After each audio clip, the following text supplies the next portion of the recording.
Nathan, if we decided we wanted to go hike as far as we could on the Appalachian Trail, Yeah. we would bring everything we need to spend a night in the woods. Just the one. Just the one night. Just one. At least one night in the wood. Well, we gotta find the magical crystal. Okay, well, the Holy Warrior, your paladin kind of archetype, might want to do that because it's...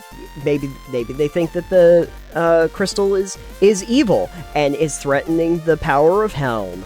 But the Warlock's like, well, I could use that crystal and use it for my patron. And the Barbarian would be like, shiny crystal, me want. And so all three of these characters would be like, you know what, our odds of achieving this are better together than apart. And considering that there aren't a ton of game groups that, you know, are around for anything, really. Have you tried looking? No. So...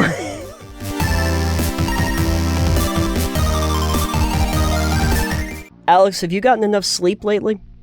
Never do I get enough sleep. I work third shift. That's true, which I hear comes after second shift. Yes, and before the sunrise. Yes. So with those two things combined, sleep is not I am effective. sleep deprived. Exactly. Well, thanks for staying upright for a moment so that we can record an episode of Total... Oh, no. Total Ghost Knockdown. He's gone. He's gone again. Hey, everybody. Welcome to Total Pebble Knockdown. I am Nathan. And I am Alex, and I am awake. Sadly, this is true. So, first up on the show today, let's talk a little bit about sleep. How about that? Let's take a nap. Let's all take a nap together. Segment over. No. So, what we were thinking about recently, actually, I think Crave was thinking about this, Yes. was the concept of sleep or rest being placed into games. And I'm trying to think of some of the examples that we might use. We talked a little bit about, like, cozy games or farming sims where you have to go to sleep. There's a curfew, like 2 o'clock in the morning. You better be in bed or you pass out. Or, you know, you've run out of energy. But even in, like, a D&D or a lot of, you know, role-playing games, they'll have rests, short rests, long rests, things like that, where you have to actually be in downtime for a period. I guess the real thing we should start with is, how do you feel about, like, rest or sleep as a mechanic in games? I think in games where it's optional, I like it more, like Skyrim or Fallout. You can sleep, but you do not need to, and you get a bonus, like, experience. And that's like, okay, cool. Well, it benefits me to sleep, or survival mode where you need to sleep so that you can, you know, rest. I don't mind that because, as we were talking about it in person the other day, I don't like when I'm in the middle of something and then the game forces me to interrupt the flow of what I'm doing because its mechanic says that I need to stop what I'm doing and go to sleep. Right. I'm in the middle of actually, you know, in a dungeon. I'm having a good old time, and then the game goes beep beep beep. Sorry. Yeah. Get inside, kids. One of the games I got that I thought would be interesting, but had this mechanic, was Legend. Oh. Which is kind of like a farming sim Pokemon hybrid mix type of game. It looked interesting. Sure. It was kind of fun, but then it's like, I'm out there exploring in a dungeon, and it gets after, like, a certain hour, and then your, like, energy starts draining. Sure. And there are ways you can sustain it, but it's not super efficient. So it gets, like, 2 a.m., and it's like, oh, you pass out, and you go back to your home. Right. And suddenly I am, like, half a day away from my dungeon that I was in. Yeah. And halfway through the dungeon, and it's like, all right, well, how am I supposed to explore this whole thing? Like, I want to do it in one trip. I don't want to go to this dungeon 6 times. You don't? No. It's, again, similar to, like, going in Fallout or Fallout 4. Sorry, Skyrim or Fallout 4. Where you go and explore a dungeon.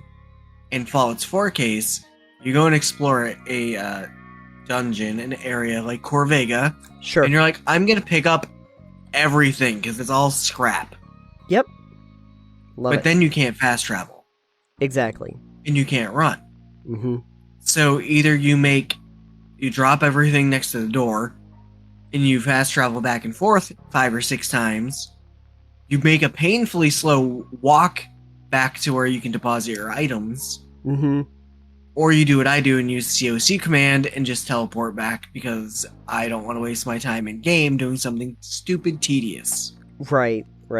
I was recently playing a little game called Kingdom Come Deliverance again to try and get through it, and it has such small weight limits from the get-go that it takes you no time at all to fill up. Like, everything weighs a ton, and you can only carry half of that. So, I pick up one suit of armor off the ground. Oh, you're getting encumbered. Okay, and eventually you can't run at all. So yeah, it's just annoying. That game has a lot of interesting systems, and I use that term. I find this sleep and rest mechanic similar to that.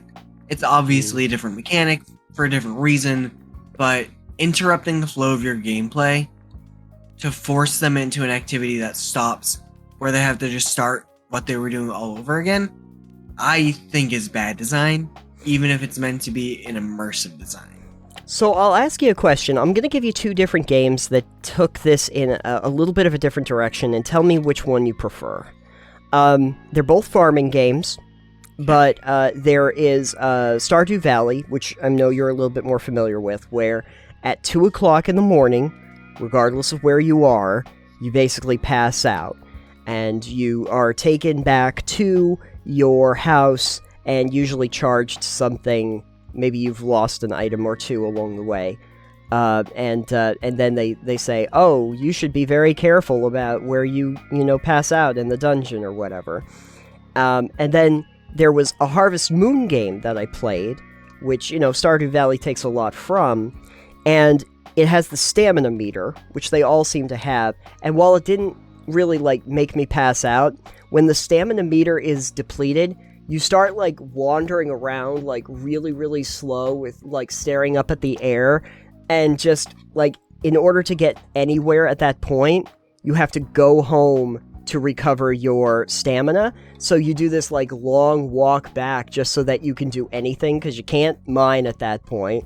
You can't harvest anything. You can't water. You just have to, slowly walk back to your house. I don't really prefer either of those. Okay. I would prefer if games that let you adventure far away from home let you set up a camp or something, so then you could rest out in the wild.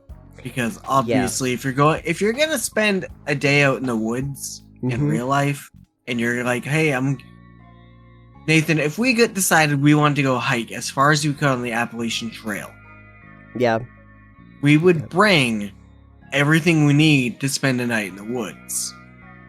Just the one. Just one night. Just one. At least one night in the woods. Sure. You would have a tent, a one-man tent or sleeping bag. You would have enough stuff that you wouldn't be like, crap, I'm only halfway to the next hut. Yep. It's either you keep going, or it's like, if you can't go anymore, then you just tent up and you sleep, Yeah. So I think that would be a better system for that type of thing. Out of the 2 that you mentioned, however, I prefer the Harvest Moon one, because I think it would be more beneficial and more immersive if, you don't have to be immersive, but I think having that system be like, hey, if you're up past this time, the game becomes harder. You can do it, but it's a choice. Right.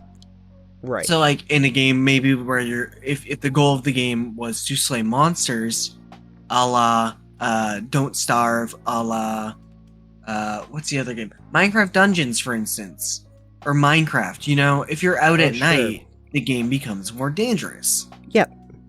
And if that's what you want to do, that's fine, because then you can seek shelter and avoid the night entirely, or you can play the game in a completely different way and battle monsters. You don't Sure. have to just create and build. You can then be like, well, I like nighttime, I'm gonna fight.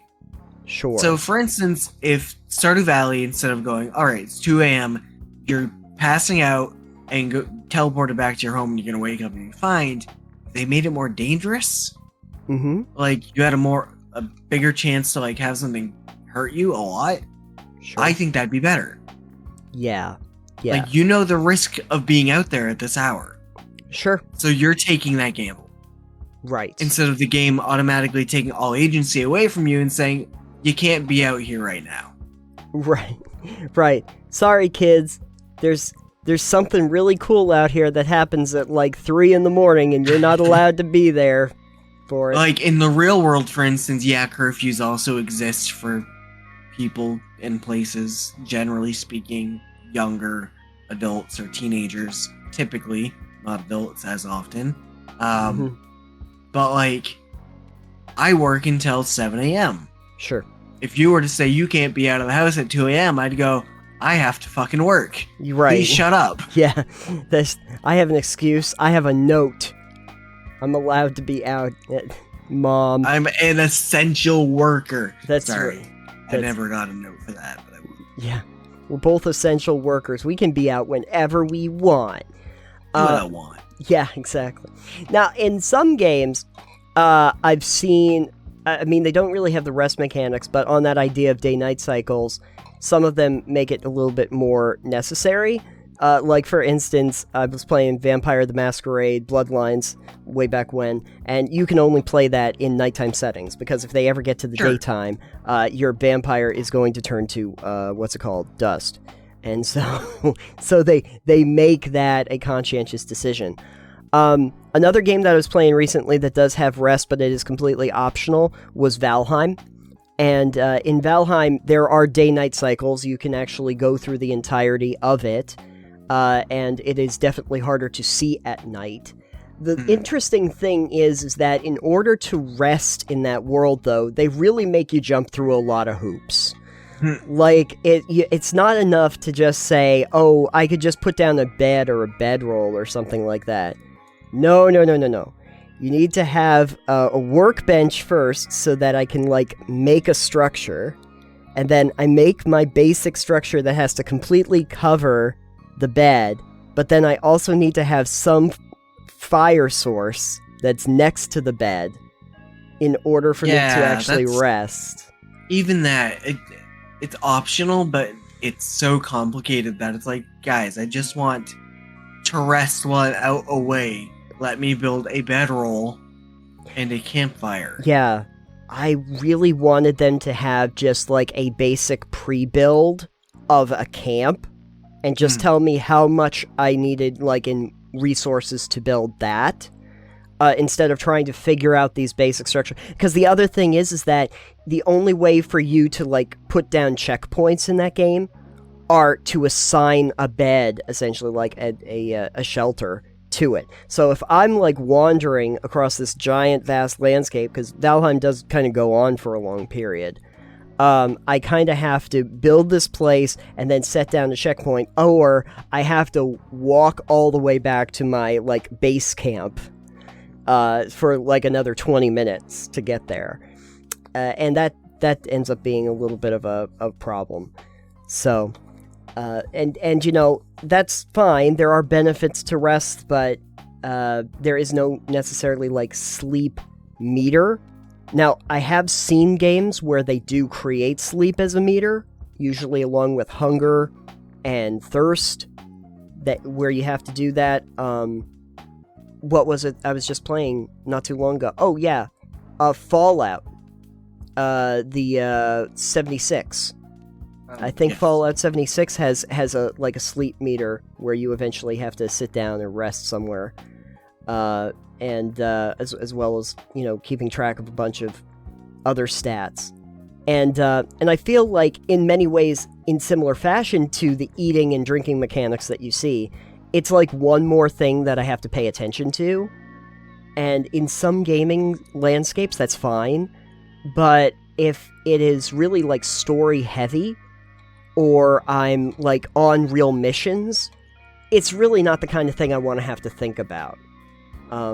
We talked about in a previous episode, like, how long have you been in this cave?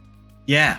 And I keep thinking to myself, like, do we really want to have a mechanic where, you might not realize what time it is right now. Your circadian rhythm is completely gone while you're in this cave. But you've been awake for like 16 hours.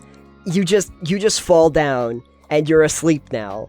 And or you have to make a bed, or you're getting 2 levels of exhaustion until you do that. You know? I would hate to see that as a mechanic when I'm trying to... All I want to do is just fight kobolds. Do you like this system that they actually have in Dungeons & Dragons where resting will give you an actual benefit even though you don't necessarily have to do it? You get your spells back and...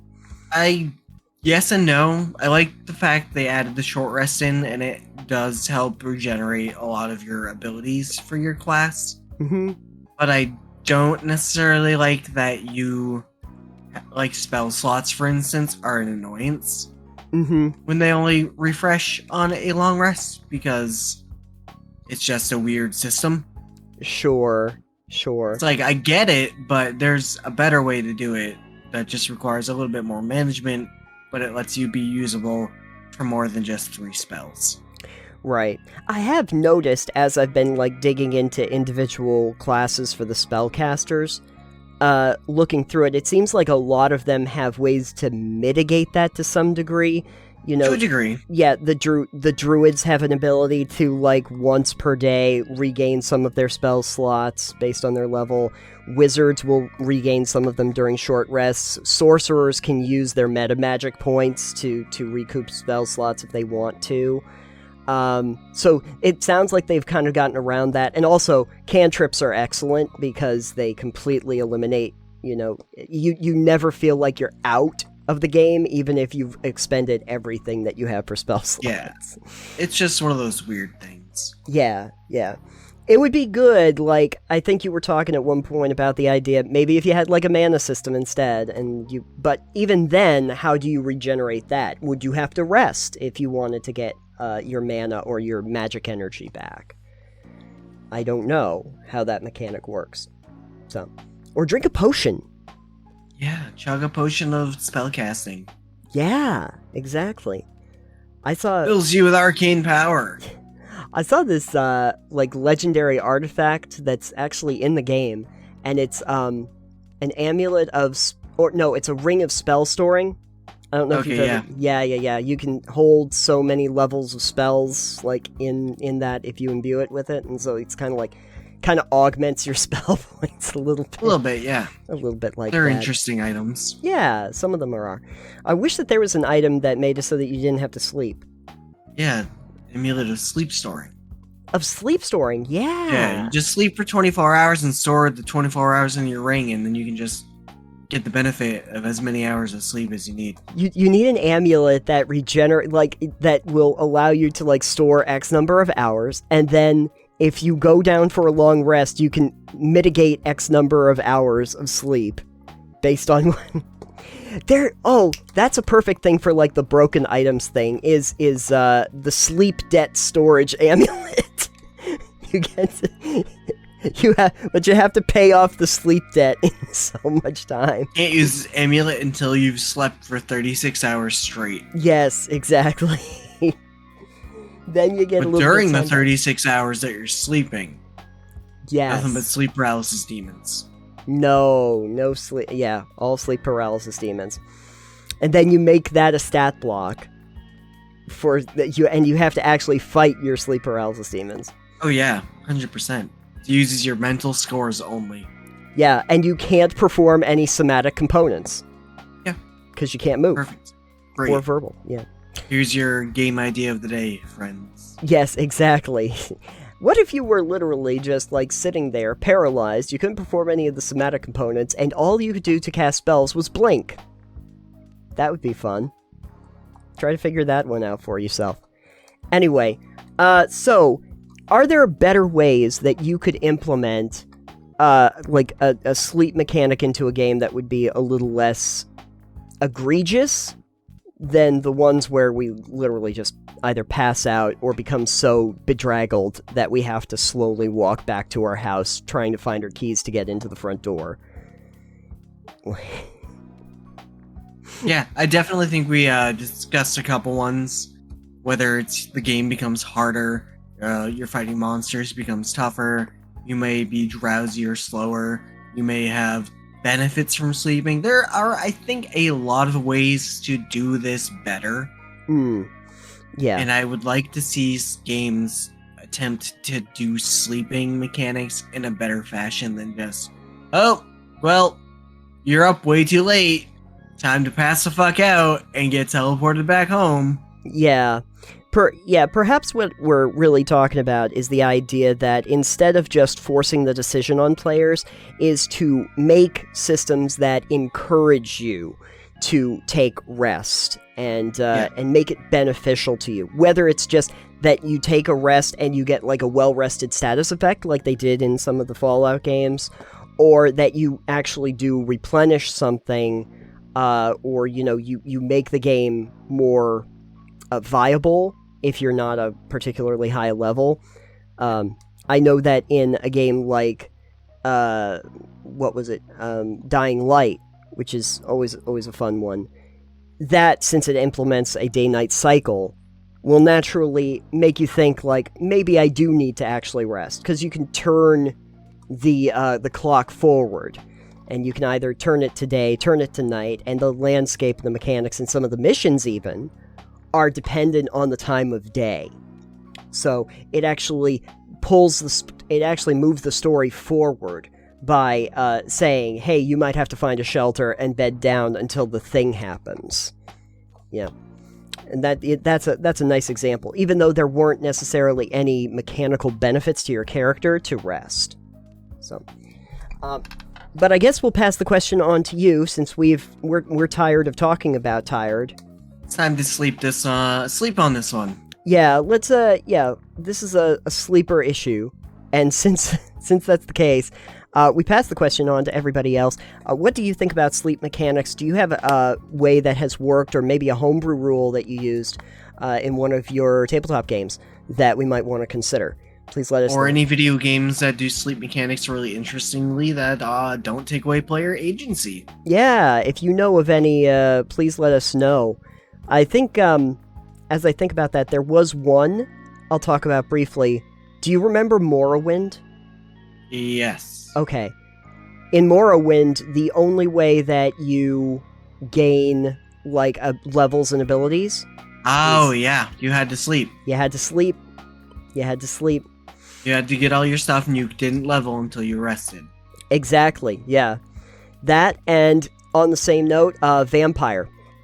If you've never played Vampire, the world, if you go to sleep, you never have to sleep if you don't want, but the only way to gain new abilities, like cash in your points to gain new abilities, is if you actually go to sleep, but it also advances time, and characters can get sick, and all of the monsters come back into the world.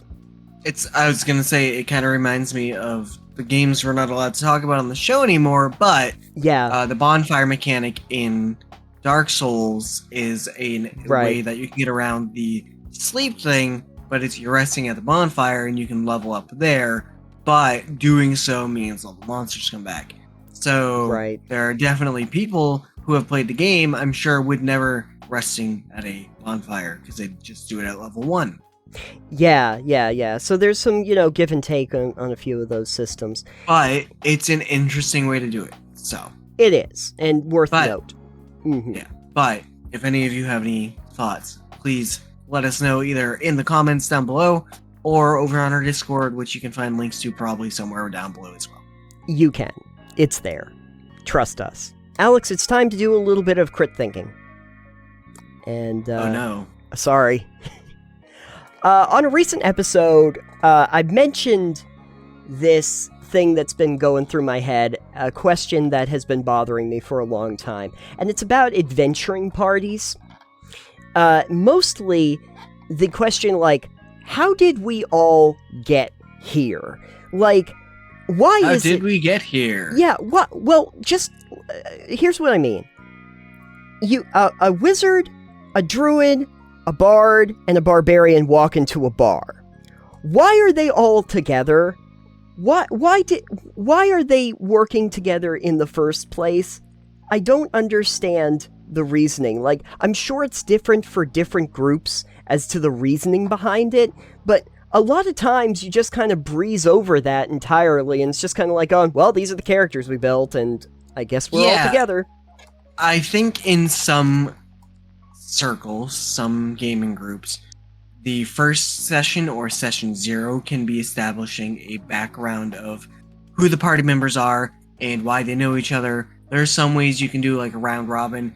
Hey, tell us about your character and tell us how you know this next character.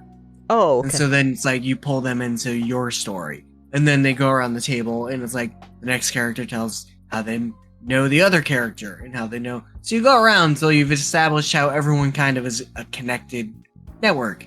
That's one way you can do it. I've never been a part of a game that did that. Sure. And like our current game of D&D, my focus was helping Crave and my son learn to play, so the focus was not on learning how to storytell in that fashion and improvise at that level, where it was more focused on getting them to learn how to play the base game and what D&D kind of is. Sure. So there was never a part where we tried to figure out, like, where Dwarvy and Gwyn met at any... Not really. Ray came up with some background for her character, but my son was just disinterested in coming up with a background for his character, aside from he was a criminal once. Yeah. Which, again, different groups, different people like different things. If your group doesn't want to do that, right, it's fine. Right. But then you do come into this question of, well, how does your group know each other? Right. To his credit, just for side note, Dwarvy just saying that he was just a criminal and not wanting to go into depth on that actually kind of makes sense for a criminal in general. They probably don't want to talk much about their backstory. Probably pretty tight-lipped about it. Yeah, I guess the thing is that, like, the typical trope, right, is that, you know, everybody meets at a bar.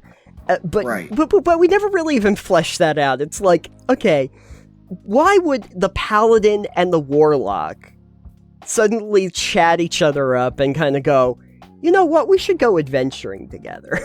Like, yeah. It's like, I heard you serve an eldritch god. How would you like me to teach you about the Lord and Savior Helm? Yeah, can we I got it. And the warlock's like, I'm here to see what your god is talking about, because my god. Yeah, we don't know. But then it's like, how much does the party trust each other then?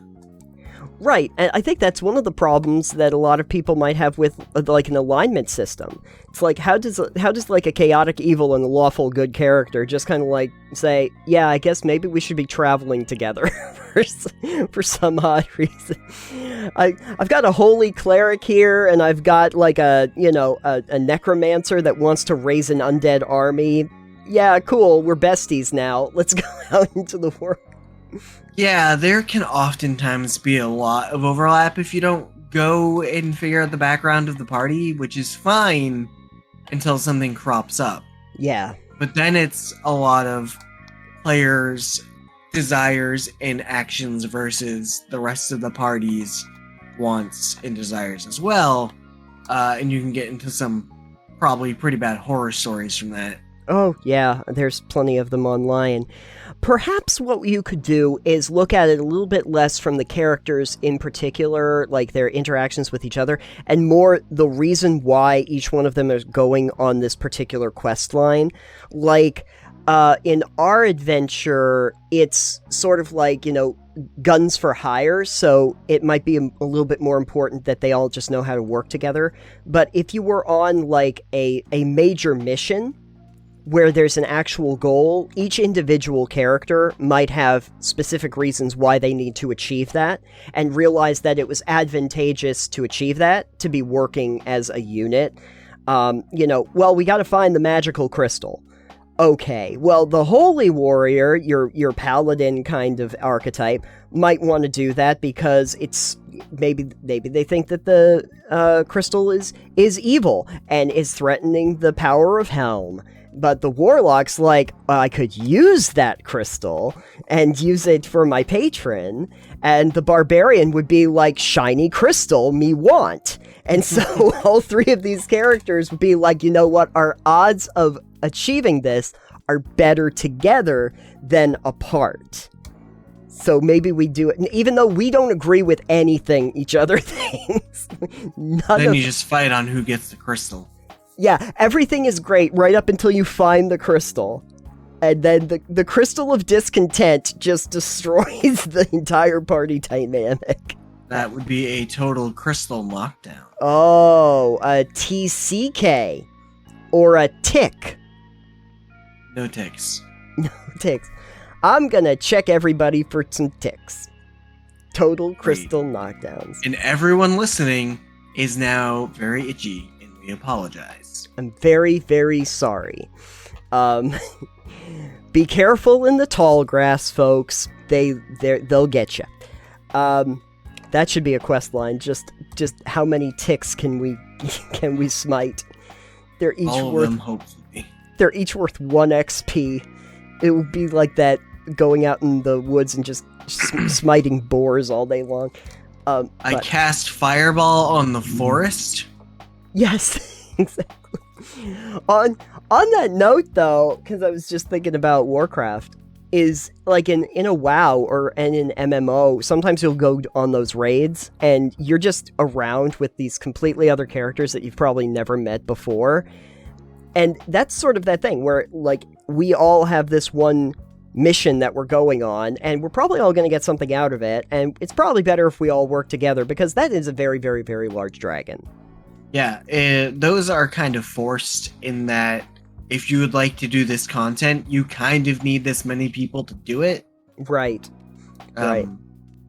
Whereas, I think Tabletop doesn't quite... It's not exactly the same thing. Generally, an adventure would say it's for this many to this many people. Sure. Or at minimum 2 people, for instance, but you can generally tailor those also to how many party members we have. Sure. For instance, in the game I've been running, there have been some that are like, yeah, for every 1 player, there's like 3 orcs. As per where the bells in the shrine were, I think you guys went to. I forget the name of it. It was like, yeah, for every player character, there are like 4 orcs. Got it. Yeah. And 1 ogre. Or something. I was like, okay. Yeah. So that makes sense. And of course, that would be way more ominous if it weren't for the fact that Dwarvy could just stab them all in his... Yeah. Well, you know. Yeah. What happens when you have like a stealthy rogue and also a bard that can cast invisibility on him? Murder. Murder. Lots of it. So much murder. Those orcs didn't know what to do with themselves. They died doing what they loved. Dying in their sleep. Pillaging. they were having dreams of pillaging. I think to myself, like, there are some scenarios, even in like a tabletop RPG, where it might make sense that you had to have a certain number of characters. Like, you could set up a scenario like, well, you're going into the arena, like you start as, fighters in an arena, but this is a doubles competition, or this is a team competition, and you better find X number of other people that are there that you can work with. Now you gotta have 4 people, and that just happens to be where you met, and it all starts there. I think what it should come down to is a work between the games master and the players on their session 0. Excuse me. Where the GM will go, all right, here's kind of the idea that I'm going with. This is like the premise of the campaign we're going to be running. Sure. They don't necessarily have to tell you everything, but giving players an idea of what to expect is good up front, especially during character creation, because if your character doesn't want to go, I think there's that maybe famous example of my, all right, you guys need to get on the boat, and the one player's like, my character would never get on the boat.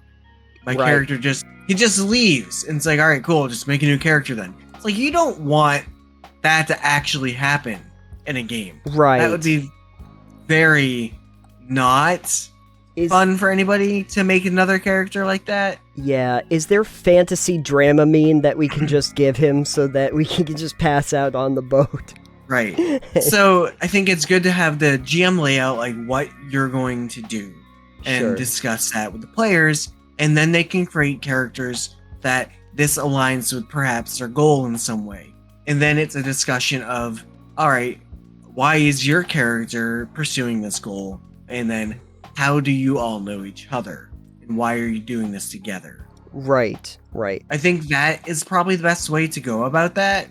If you want like a narrative where the players and characters all know each other and have some background and you can pull. But if you're not doing something that involves a lot of storytelling or involves a lot of like character depth, you may not need to, or your players may not want to do that. And that is okay too. Is that one of the reasons why you don't, when you start new adventures or something, you don't usually see people take their old characters and bring them back in because they're like specific to the framing of the adventure that they were on? Possibly. Maybe sometimes they just want to play new characters. Yeah. Other times it might be new dungeon master, games master, and you just are like, for instance, Nathan, if I were to run a new game and it was one I created, I would probably not let you play Max in it. Right. He's too powerful. No, it's just, I don't think that character would be fitting, like, especially if you're starting a new game at level 1. It's like, all right, well, your character's level 5, so you're not playing that character, you know? Right. I know that in terms of, like, when I played Snowball, I had to do that thing where, since it's just one-shots, I had to keep, like, leveling up and de-leveling him for different scenarios. So there's those fun places where characters are like, Snowball, I thought that you could do this thing. And it's like, yeah, I remember being 5 levels higher last time. I'm not now. Uh-oh. Again. I remember having more magical ability than this. It's weird. But, I've played in scenarios. Snowball just gets his magical ability based on the difficulty of the thing he's solving. Exactly. Yeah. I have played in games, in one-shots, where there are characters. There are people who just have, like, a character that they happen to play, and they will just level or, de-level them accordingly to just fit for that. But it's just like, this is the character I just like to play, so when it comes to any kind of one-shots or test material or anything, that's just the character they are, and they've just gotten very used to it. And sometimes maybe you can build characters that can kind of fit themselves into any scenario, but I do think that it is kind of specific to what the adventure is that you want to run. And so maybe the starting point is really thinking about that whole scenario like we were talking about, before you figure out the individuals, like, okay, so why is the ogre and the elf working together in the first place? Or the orc and the elf, There might be some extraneous reasons that drew them together, and not just their BFFs, But they still are BFFs. Oh yeah, sure, they certainly are. They go and they play soccer all day long. Yeah. You see them all doing that Top Gun volleyball thing just out there, like, yeah, you. Well, I know we're gonna get some decent comments in the Discord from this one. Yes. Because I'm pretty sure Datum has talked about this before. Yeah. Hopefully Seagoat, when he listens to this, will also throw some comments in there with his thoughts. If anyone else also has thoughts on this, we'd love to hear that as well. Sure thing. Because, again, this is a crit thing, so we usually come up with a specific question that we would like to now pass along to everybody else. And I'm trying to think what we want that question to be. This time, I think our question is going to be, what is the best way you can think of for completely different characters to align together? Ocean's 11. Okay, so why are your characters in Ocean's 11? That's what we're gonna call it. Money. Great. Your characters are motivated by money. Well, they are adventurers. I guess that makes sense. If you have any thoughts about that, and you are in our Discord, feel free to leave any of that information in episode discussions, or of course you can comment on the videos, or you can catch us over on socials as well. I was playing a couple games recently that were in systems that are not Dungeons and Dragons, because I have been very curious about how mechanics in other systems work, and considering that there aren't a ton of game groups that, are around for anything, really. Have you tried looking? No. So, but considering that people that I know specifically don't necessarily play a lot of these, I thought that I would do the next best thing and play some video games that are based on those systems. So what could go wrong? Yeah, you'd be surprised. So the two games that I tried out were Pathfinder Kingmaker and Shadowrun Hong Kong. Of course, based on Pathfinder 2e and Shadowrun, the classic Shadowrun.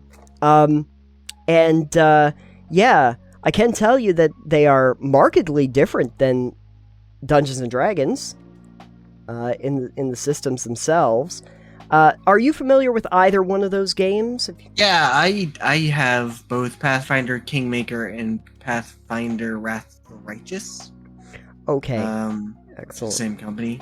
Yes. I think they're both pretty decent, but also I do realize, as what I was saying to you when I saw you were playing that, an issue I had with Pathfinder Kingmaker or Wrath of the Righteous is that the game assumes you know how to play Pathfinder right out the gate. And that is a really big downside to it, because if you're coming at this, let alone from a standpoint of not ever playing a tabletop RPG, you would be solely confused. Yes, you really would. Even me coming at this from a standpoint of having played a ton of 5e and starting in 3.5, which is what original Pathfinder is completely based off of, I was very confused at the beginning with some of the stuff in character creation. So what I decided to do with Kingmaker was I decided I would make max. Basically, I would just see if I could make max so that I would be able to kind of like compare bard to bard about how the skills work and everything like that. And I thought, well, that seems to be a good idea. Little did I know that like the first NPC that you meet is also a bard that has the exact same skill set, but whatever, it's fine. I was a little surprised by, one, that when I could do a point buy system, you could literally just set skills to 20, and you could set other skills down to like 5 or whatever. I was like, okay. That's a remnant of 3.5. Yeah. Because like in a point buy system, I don't know if you've seen the point buy system of D&D 5e, but usually they'll tap out at 15 and they'll only let you go down to like 8. Are you talking about stat points? Yes. Okay. For your stats. Yeah, for your base stats. If you roll, obviously you can go as high as 18 and as low as 3, but if you're doing the point buy system, they don't let you go beyond 15 or below 8 as a general rule. I feel like that's GM's discretion. Yeah. To be fair, in 5e, you can't have a stat over 20. This is true, and I think in 3.5 you could, right? Yeah, it could get nutso.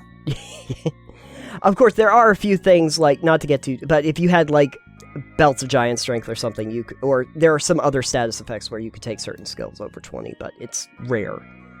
It's rare. But anyway, so I was making the bard, and I started to notice immediately, like, I was a little confused as to how the spells part of this works. because it's like, oh yeah, you got some cantrips here, and you got some, like, you can have like a level 1 spell or two. One thing I was noticing is that the offensive spells for a bard are like not very like they're not very present. It's almost all support and all like songs that you can do in the field.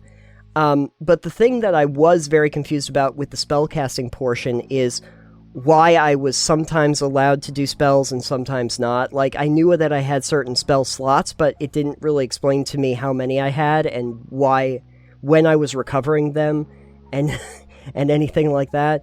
So I kept thinking to myself, oh, this is a really great spell, I'll take sleep, great. And then I would cast sleep, and then I didn't know when I'd ever be able to cast sleep again.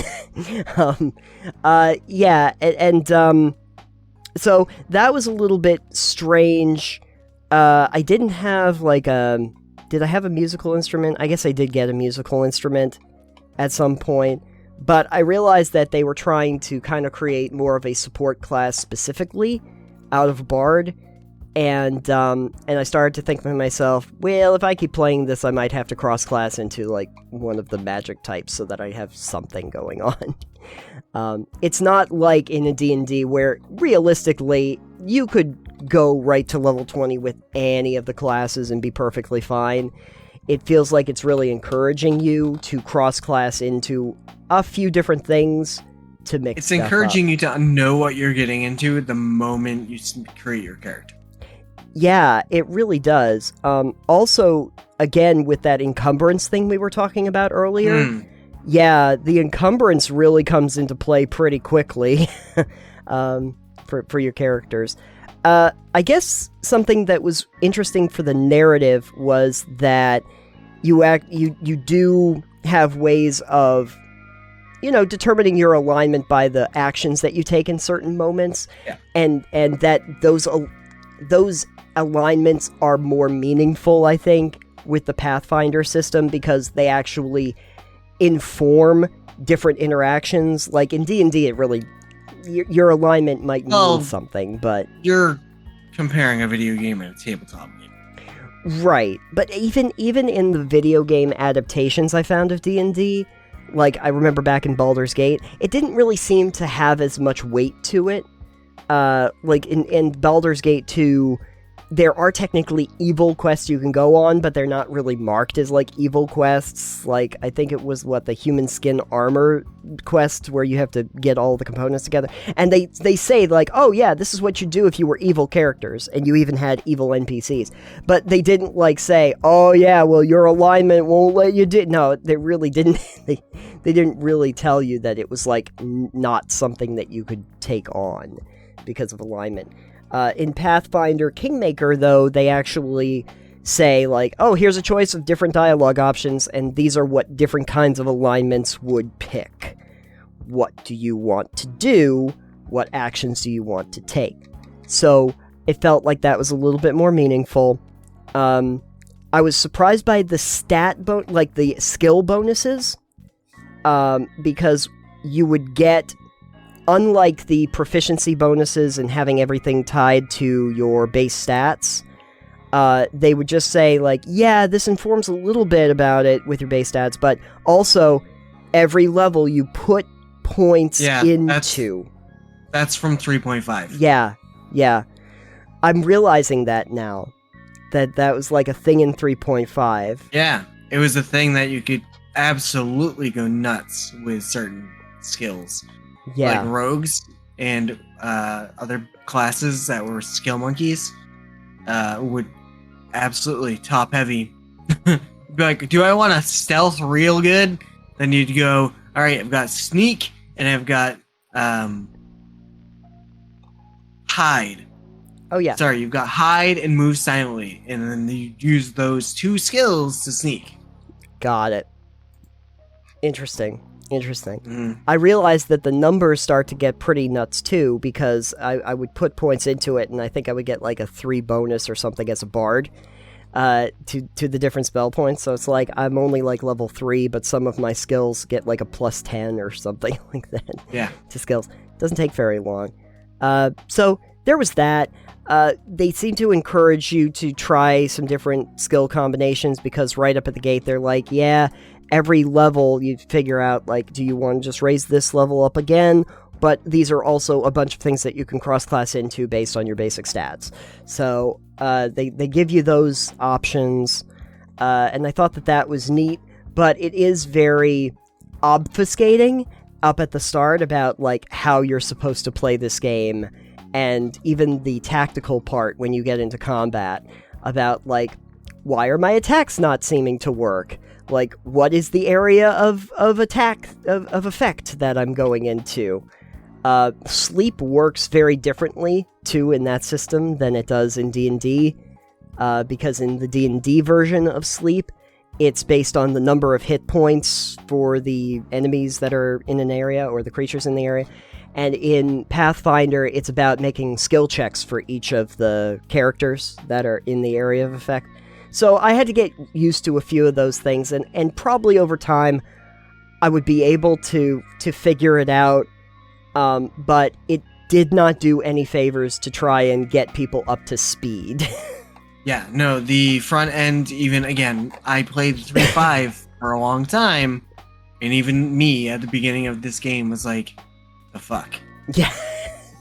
I don't really know what they were going for. It was the assumption that you already know how to play Pathfinder 2E. Yeah, yeah. And I'm just like, I backed it and I'm waiting for it for the Rogue Trader game, and I'm hoping they do a better job with the tutorial for that, because that's based on the actual FFG Rogue Trader tabletop game, which is a D10 system. Oh, okay. Interesting. So if I were to say, Nathan, do you want to try this game, and their tutorial wasn't very good, you might have no idea of what the fuck is going on. It's a very different system. Yeah, yeah. Rogue Trader does sound like an interesting concept. It is, and I'm really excited for it. Yeah, I hope that they understand that, like, we might not all be super familiar with Warhammer. Well, it's not even the Warhammer part that's being unfamiliar with. I don't think that'll really matter, because lore dumps and whatnot will be fine. Sure. And learning about the universe is fine. But if they don't do a good job explaining how to play, like the system, how to read the numbers, because you're rolling, every roll is made with a D10. Sure. Every skill roll is made with a D10, 2D10. It's the D10 100 set. Okay. So you're rolling versus 100. Got it. Interesting. Yeah. Okay. Yeah, that would take a little bit of tutorial orientation to get used to. Yeah. But okay. Yeah, if they didn't give that to me, I'd be in trouble. So what was the other game you played? Shadowrun? Yeah, so technically I have 3 different Shadowrun games, but I started playing the most recent one because I just wanted to see the more recent version, and it's Shadowrun Hong Kong. All of these are from Harebrained Schemes, you know, and they're well known for a few different kinds of games. But at any rate, yeah. So you might not be familiar with Shadowrun, but I liked the concept before I started playing, because they basically take the idea, like from the setting standpoint, of some fantasy elements, but in more of like a cyberpunk sort of world. Yeah, it's a dystopia. Yeah, it is a dystopia. Corporations run the world. It's sort of cyberpunk, but imagine if you could play trolls and orcs and elves and like dwarves and stuff as well. They all live in this system. And magic is like an actual thing in this world as well. So that's sort of Shadowrun. I was going to say cyberpunk. Cyberrun. Cyberrun. Shadowpunk. Shadowpunk, the game. We've got to make that now. In Hong Kong, the first thing out of the gate was to make my character. And this is where I was going to kind of get an idea of the differences between this and systems that I am familiar with. And so I made my elf girl, and I just decided, like, I'm going to make every reference in the world. So I called her Morrigan Daggerfall, and her nickname was V. So just figure that out now. Just tie everything in. All right, then. And so the first thing that I see is that there's all of these stats. So you have your stat block with, like, quickness and strength and toughness and all of that. What was interesting about that character builder is that it's not putting in, like, individual points so much as you have a karma system. You gain karma points as you go through the game, and then you can dump a number of those into different skills. In some ways, it feels like it encourages you to take multiple things at low levels because it doesn't cost much in karma. The way it works is that if you want to do something to level 1, it costs 1 karma point. To level 2, it costs 2, 3, Right. 4, etc. And so you have to spend a lot when you get to I higher think levels. World of Darkness did something similar. I think it might actually, where there are certain points that you can put in, and you have like 5 levels of different stats. I think I want to say for like your emotional, physical, and mental stats. I want to say maybe there were 3 or 4. This actually has a lot more levels to it. In fact, if you're a human, you have like 9 levels that you can put into any of these stats. But if you're any of the other races, there might be up to 12 levels for different stats. But the interesting thing I found is that you have your base stat, and then you have all of these secondary stats that you also put points into that are your actual abilities tied to your base stats. So, for instance, I was like, well, I'm going to be the street samurai, and being a street samurai, I'm probably going to do well with focusing heavily on guns. So I took quickness. Quickness is really the stat that also allows you to raise up, literally every single kind of gun that you could get. In order to get higher levels in, like, rifle or handgun or anything like that, you have to have already gotten to the necessary level of quickness, because it's your base stat. If you want to get to level 3 in rifle, you have to already have level 3 in quickness, etc., etc. Subsystems, same thing. You have to have the majority in that. And, of course, you raise up those levels, it becomes easier to use, and sometimes you'll get a special bonus, like for reloads or clip capacities or whatever. It does allow you to go super, super heavy into individual stats if you wanted to, and in similar fashion to that trope episode we were talking about, you could make characters that are very much broken because they won't function. So you do have to be careful and conscientious of that up at the gate. I thought to myself, well, I'll try to put a few little points into everything else because I want to make sure that, I'm situated because I don't really know what I'm getting into. Once you get into the system, though, I thought that the game itself was pretty interesting. The combat system is going to remind you a little bit of XCOM. It's, you can run up to cover, you get benefits from different cover, you can flank and stuff like that. You have a 2-hit ratio on targets, usually based on how far away they are, how accurate you are, etc. You have some other abilities that you can do that are like on cooldown timers, essentially. And so it's going to feel a lot like that kind of tactical combat when you get into it. And then, another neat mechanic I found in it is where you get, oh god, what do they call it? It's not really cordiality, but it's like, being able to speak to people in certain ways. For instance, you can choose one at the beginning, and if you're good at charisma, you'll get more of these, where you have, like, corporate, or gang, or, like, Shadowrunner, or anything like that. And if you're talking to people that are in gangs, or in the corporate world, or security, you might get extra speech options that will allow you to succeed easily on those.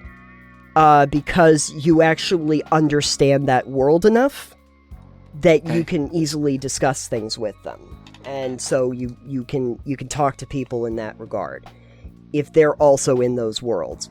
Kind of segregating the different parts of the population between different archetypes and trying to figure out if you can talk the talk with them. And that's more of the, charisma-based stat here. Overall, though, I think that the concept of the game was really interesting. Where you're going around, like you're almost like on like a wet works job that went wrong, that went bad from the beginning. You're with these characters, you know this one person, this other one you've never really met before. What's up with that? You're going to check out a deal, meet with this like seedy underworld, and then like the cops show up. They start sniping people. You have to get out of the city, and you're on your way to figure out what the hell just happened, and trying to figure out how you're not going to get yourself shot in the process. So, interesting concept. I thought the systems were really neat. I kind of like that idea of building up characters based on getting a series of points, because when you would complete missions, you would just periodically get like one karma point as you kept going onward. And you could either save them up and get like a really high level stat, or you could just dump them into low level stats throughout the period. But there's no levels like you think of in a Pathfinder or a Dungeons and Dragons. You don't ding and get a level. You just gain karma and keep... Sort of like, actually, World of Darkness. If you remember, World of Darkness doesn't really have levels, so to speak. Unless I'm misremembering that, but you might be able to tell me. I don't remember levels in World of Darkness. I don't remember much. It's been a while. It's been a while. It's been a very long time. When you were playing World of Darkness, were you playing vampires or werewolves? I think I played a paranormal investigator. Oh, actually. That's a whole other thing I didn't know they did. Okay. Interesting. The only thing I really remember about World of Darkness was what Bloodlines taught me, and the main takeaway I had there was that werewolves much more powerful than vampires. That was the only thing I really got out of it. But I like the idea of like that level-less system, so to speak. I thought that it was a cool idea, but I think what I was really impressed by was the concept of Shadowrun as a setting more than anything else. Like, I'd want to play a Shadowrun game just because I like the concept of being in like this post-apocalyptic, like cyberpunk fantasy mashup world. Yeah, that's kind of like me with the 40k setting. It's an interesting, really rich setting with a lot going on. Yeah. And there's a lot of different ways that you can deal with it. And like for Rogue Trader, it's like you're really powerful merchants. Yeah. Like, really powerful. And you're outside the jurisdiction of the Imperium. Have fun. Yeah, it's just a really neat concept for a game. I think I would those like more now. I would like to play Rogue Trader again at some point. Yeah. I would like to play a few different kinds of systems as well, even though I have about 1 billion different D&D characters I'd like to try. Just to see what they are, because I think some of them were good. I guess this is the part, though, I'd like to just say, like, the who wore it better, because mostly with these two games, the whole point was I wanted to figure out, the systems. And I think the key here is which one was able to present their system in a beneficial way for the outsider who doesn't have any idea what the hell's going on. I feel like you're gonna say Shadowrun. I am gonna say Shadowrun, because I think maybe just because Pathfinder is a little obscure, even for people that have played the game, but Kingmaker looks really nice, and I appreciated what they did with it. I just found it to be very confusing, and I didn't feel like I learned much about Pathfinder as a system when I was playing it, unless it is like that, and then I'm like, oh, maybe I can skip that. I've never played Tabletop Pathfinder, and I ended up making about 5 or 6 different characters before I settled on one I felt like I liked. Sure. Just how the mechanics of that character worked. Sure. And I tried, like, a couple of the more strange ones to me that aren't like D&D classes from 3.5. Yeah. And I was like, what the fuck is this class and how does it work? Right. The thing that I found pretty weird is, so, like, I'm a magic caster, and, like, I had another one in my party. We're both bards. And I thought to myself, well, you know, magic is really powerful in D&D, so I should be able to, like, get some hits off, you know, because I'm kind of squishy. And Amory, who's, like, the barbarian lady at the very beginning... Oh, yeah. Just, like, rage mode starts... It like, just took out everybody so fast, while I'm, like, trying my hardest to, like, get my ear-piercing scream to do, like, 3 damage or something. And then you just put Amory into, like rage mode, and she just goes up, smacks with a sword, and does, like, 50 points of like, yeah, 15 I will damage. I will say, the way you can customize your character during creation is really great. It is. They do a good job. Yeah. Teaching you how any of that affects anything and some of the other stuff is not as great. Exactly. Because it's like, I don't know what I want to have to be able to make this decision. Right. I didn't really know what I was going... I was going in very blind to both of these. I didn't know what to expect, but I did like that Shadowrun kind of explained up at the front, like, okay, these are the different kinds of character classes. This is kind of the way that they play, and then kind of leave you to your own devices. But I didn't really feel particularly lost by it, and maybe because I was familiar with other tactical games, I was like, oh yeah, this is a little bit like Wasteland. I can get around, like, how it functions. And so I did encourage me to say, like, oh yeah, Shadowrun looks fun. But Pathfinder, I didn't necessarily know if it was going to be fun based on what Kingmaker showed me. So Shadowrun, pretty nice. Pathfinder, Kingmaker, cool, just not as engaging. I think if you're going to do that and you want to try again, make a martial class. Yeah, I think I will. Not a spellcaster, or make like a ranger. Oh, okay. One of those variants, and maybe you'll find it a little bit easier to grasp. But sure, that's if you want to go back to it. Yeah, I do think I probably made a mistake, because in most RPGs, the first time I play, I will usually do a martial character. Because getting around the basics of smacking things with a sword is usually the easiest way to understand how characters, how to play. Something like a ranger might work really well because they get spells and they have a bunch of interesting stuff. Yeah, and they can be pretty powerful in their own right as well. Yeah, that, and I was also interested in the fact that there are some classes that are not in D&D. There's a lot. There's a lot of classes, and I was kind of curious as to, like, how does this fit into the zeitgeist of this game, you know? So maybe I'll go back, start a new character, because I'm realizing Max does not seem to like playing Pathfinder. even if I might or might not, Max is definitely not feeling it. So he's going home. He's going home. That's what we're doing. Yes.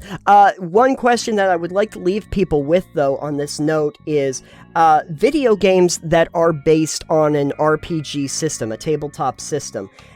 Your favorite or your least favorite, like your top and your bottom. What did it the best to translate it from the tabletop version to the video game, and what did it the worst, in your opinion? Please let me know in Discord, or you can even leave comments down below this video. Thank you. Okay, so this has been the digital version of us in analog form, which is just us when we're not on camera. One more episode of Total Pebble Knockdown, the digital pebbles. Alex, if people want to find all of the digital pebbles, where could they go on the internet? Call them pixels. That's Total Pixel Knockdown. Total Pixel Knockdown. Oh, I missed it. Damn. Yeah. Okay. If you would like to find out more about Total Pixel Knockdown, please head over to our website, totalpebbleknockdown.com. Yeah. We did a little switcheroo on you there. When you're there, you can also check out our Patreon. We have full video episodes that are available before the individual episodes are out, or even the podcast version, as well as some of the additional content that doesn't make it into the show. You can also find the first episode of Creatures, where you can see the Winter Wolf art project that our brand director Crave made, as well as bi-weekly you can find new episodes of Titanium Mine, talking a little bit more in-depth about specific video games and franchises. You can also find us on social media. I'm at Titanium. I'm at EXP Limited, and the show is at Pebble Knockdown. And if you would like to catch the show in podcast form, which I know a lot of you do, you can find us on pretty much every podcast app. Just look for Total Pebble Knockdown. It's there. And if you are getting us on Anchor, you can even leave a voice clip if you have a question for us you'd like to address on the show. And if you're getting us on iTunes, even though I don't think anyone is, feel free to leave a rating and review, because we currently don't have those. Yeah. And it would be great to have a couple things. Yes. iTunes, also apparently now known as just Apple Podcasts for reasons. Listen, I don't know if anyone uses it still, but it's still the only place that you can do ratings and reviews of podcasts, so it still has value somehow. It does. And don't feel bad, because I think changing it from iTunes to Apple Podcasts, frankly, was a really stupid rebranding choice. But whatever, I don't run the company, and it's a $1 trillion company, so I guess they know better than me. Anyway, thank you for joining us on this episode of Total Pebble Knockdown, and we will see you on the next one. Goodbye for now. Bye until sleep. Which we started out with, and we will also end on. That's where I'm going. Sleep. That's right. See you next time.